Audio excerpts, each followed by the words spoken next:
అన్న ముగ్గురు కూర్చోవాలి, త్రిమూర్తులు. అనిల్ అన్న ముగ్గురు కూర్చో. వాస్తవానికి 2001లో ఠాగూర్ ఆడిటోరియంలో కేసీఆర్ గారు పార్టీ పెట్టాలా వద్దా అని అప్పుడు ఇదే ఠాగూర్ ఆడిటోరియంలో తెలంగాణ ఉద్యమానికి పురుడు పోసిన గడ్డ ఇది. కుల్లం మాట్లాడుకుందాం, 3 పార్టీలని ఉతికి ఆరేద్దాం. అసలు ఏ పార్టీ వైఖరైంది? యథార్థవాది, లోక విరోధి. 75 సంవత్సరాల తర్వాత ఈ దేశ జనాభాలో సగభాగమైన బీసీలు ఇంకా అడక్క తినే దగ్గరే ఉన్నందుకు విచారం పడుతున్నాం.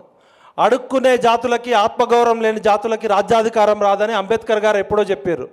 We are not backward classes, we are backbone of this nation. B అంటే బ్రిలియంట్, సి అంటే క్రియేటివిటీ ఉండి కూడా ప్రపంచంలోనే అతిపెద్ద ప్రజాస్వామ్య దేశంలో 150 కోట్ల జనాభాలో 75 కోట్ల జనాభా లెక్కలు లేని ఈ దేశంలో ఇంకా 42% రిజర్వేషన్లు ఏమని అడుక్కుంటున్నాం. అసలు పవర్ ఎక్కడుంది, డబ్బు ఎక్కడుంది? ఇలా సర్పంచులు ఆత్మహత్య చేసుకుంటున్నారు. ఎంపీటీసీలు, జెడ్పీటీసీలు, సర్పంచులు ఎమ్మెల్యేల దగ్గర బానిసలుగా అయ్యారు.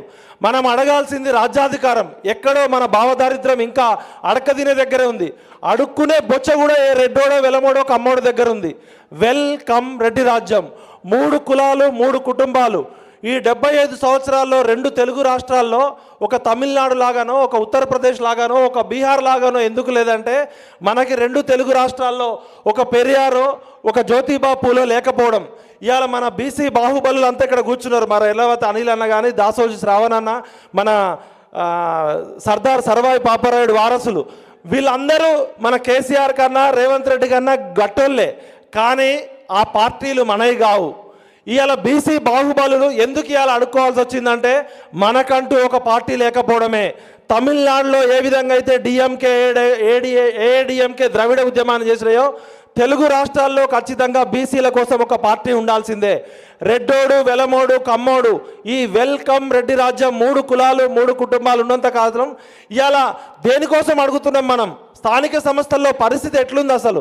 ఒక రకంగా కాంగ్రెస్ పార్టీ 75 సంవత్సరాల తర్వాత రాహుల్ గాంధీ గారు సామాజిక న్యాయం పేరుతో కనీసం ఈ కులగణన చేసినందుకు రాహుల్ గాంధీ గారికి హ్యాట్స్ ఆఫ్ చెప్తూనే, మరి ఇవాళ ఎందుకు మీరు ముఖ్యమంత్రి ఆధ్వర్యంలో అఖిలపక్షం తీసుకెళ్ళి ప్రధానమంత్రిని అపాయింట్మెంట్ ఎందుకు అడగరు? ఇవాళ కాంగ్రెస్ పార్టీ చేసిన దానికి మేము హ్యాట్స్ ఆఫ్ చెప్తున్నాం.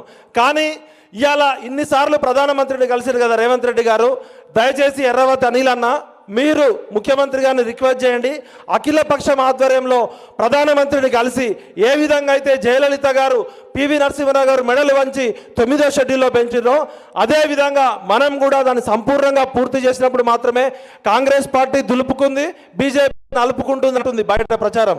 కాంగ్రెస్ పార్టీ ఏదైతే దులుపుకుందో అది సంపూర్ణంగా బీజేపీ మెడ మీద కత్తి పెట్టాలంటే మీరు అఖిలపక్షం పార్టీ తీసుకెళ్ళండి. ఇక్కడ స్ట్రీట్ ఫైట్ జరగాల్సిందే. స్ట్రీట్ ఫైట్ జరగకపోతే అక్కడ ఉన్న అగ్రవర్ణ జడ్జీలు మాట అయినారు.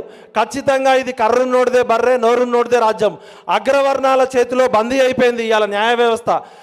ఆ రోజు జయలలిత గారు ఏ విధంగా చేసిరో ఖచ్చితంగా మనం కూడా అదే బాటలో పయనించాల్సింది.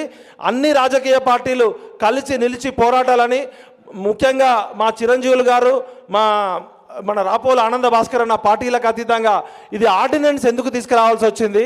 రాష్ట్ర ప్రభుత్వం చట్టం చేసి ఒకవేళ కొట్టేస్తే ఆ తర్వాత సంగతి. బీహార్లో ఏ విధంగా అయింది? మరి బీహార్లో అయిన దాన్ని ఏ విధంగా మోడీ గారు అడ్డుకుంటున్నారు? మరి జయలలిత గారు చేసిందే మనకి మార్గదర్శనం. కాబట్టి మనం ఎన్ని చేసినా మంత్రాలకి చింతకాలు రాయవు.